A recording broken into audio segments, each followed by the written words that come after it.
આજે હું તમારી સાથે શેર કરીશ સેવ ખમણીની રેસીપી, જે આપણે પરફેક્ટ માપ સાથે બનાવીશું તો એકદમ ટેસ્ટી અને એકદમ છૂટી છૂટી બનશે. મારી રેસીપી તમને ગમતી હોય અને હજુ સુધી સબસ્ક્રાઈબ ન કરી હોય તો લાઈક, શેર અને સબસ્ક્રાઈબ કરજો. બનાવવાનું શરૂ કરીએ તો તેના માટે આપણે 1 કપ ચણાની દાળ લઈશું. તેને આપણે પાણીથી સારી રીતે સાફ કરી લઈશું. પછી તે દાળમાં આપણે પાણી એડ કરીશું. આપણી દાળ છે તેના ઉપર આપણે આ રીતે ચેક કરીને આપણે આટલું ઉપર રહે તેટલું પાણી આપણે એમાં એડ કરીશું. પાણી થોડું હશે તો દાળ આપણી સરખી રીતે પલળશે નહીં. તેને આપણે 5 થી 6 કલાક માટે રેસ્ટ આપીશું અને પછી આપણે દાળને ચેક કરી લઈશું. તો દાળ આપણી સરસ રીતે આ રીતે ભાગી જાય છે. તો સરસ રીતે આપણી દાળ રેડી છે. હવે તેને આપણે ક્રશ કરી લઈશું. એક મિક્સર જાર લઈશું. તેમાં આપણે દાળ એડ કરીશું. તેમાં આપણે મરચાં, લસણ અને આદુને એડ કરીશું. તીખાશ પ્રમાણે તમે મરચાં અને લસણને એડ કરી શકો છો.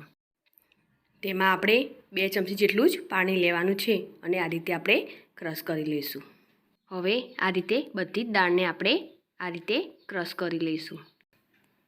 હવે તેમાં આપણે ચપટી હિંગ એડ કરીશું, ચપટી હળદર એડ કરીશું અને સ્વાદ પ્રમાણે મીઠું એડ કરીશું અને ચપટી લીંબુના ફૂલ એડ કરીશું અને 3 ચમચી જેટલી આપણે દળેલી ખાંડને એડ કરીશું.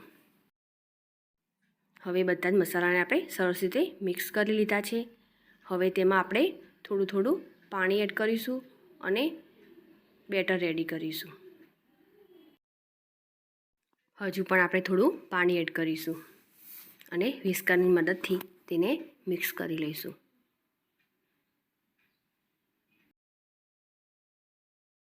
વિસ્કરની મદદથી આપણે 5 થી 6 મિનિટ માટે તેને એક જ ડાયરેક્શનમાં આ રીતે ફેટી લઈશું.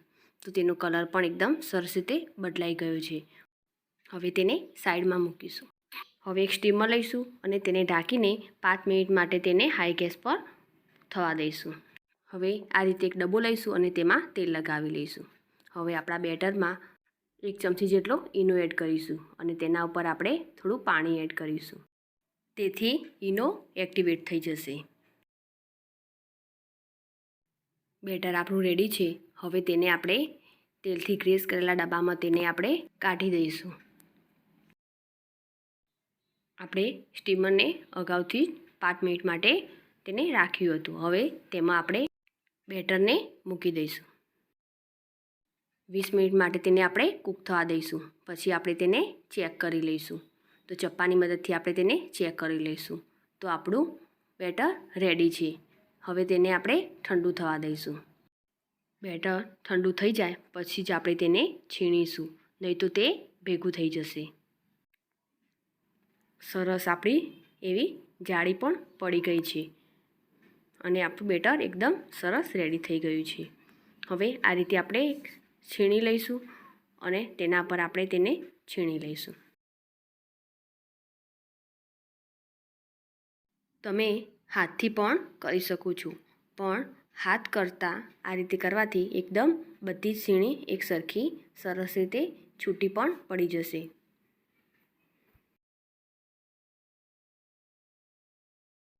તો સરસ એવી છૂટી છૂટી આપણી સેવ ખમણી રેડી છે. હવે તેને આપણે વઘારી લઈશું. તો તેના માટે આપણે એક પેન લઈશું. તેમાં 3 ચમચી જેટલું આપણે તેલ એડ કરીશું. તેમાં અડધી ચમચી જેટલી રાઈ એડ કરીશું અને થોડી હિંગ એડ કરીશું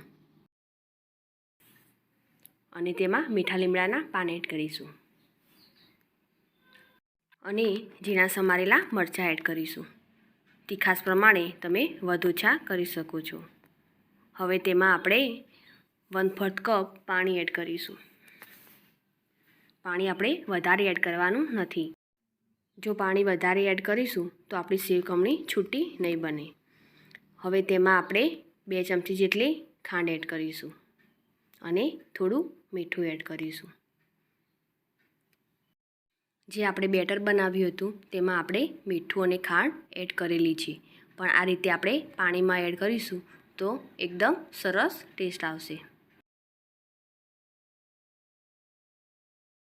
હવે આપણે ગેસની ફ્લેમ બંધ કરી દઈશું અને બધી જ ખમણીને તેમાં આપણે એડ કરી દઈશું.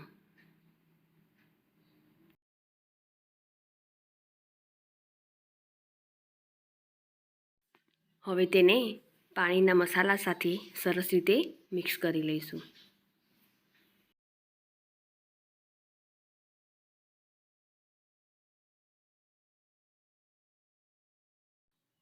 સેવ ખમણી સરસ રીતે આપણી રેડી થઈ ગઈ છે અને એકદમ સરસ રીતે છૂટી છૂટી બની છે.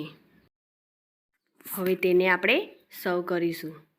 તો એક પ્લેટ લઈશું, તેમાં આપણે સેવ ખમણી કાઢી લઈશું અને તેના ઉપર આપણે ઝીણી સેવ એડ કરીશું અને તેના ઉપર આપણે દાડમના દાણા એડ કરીશું.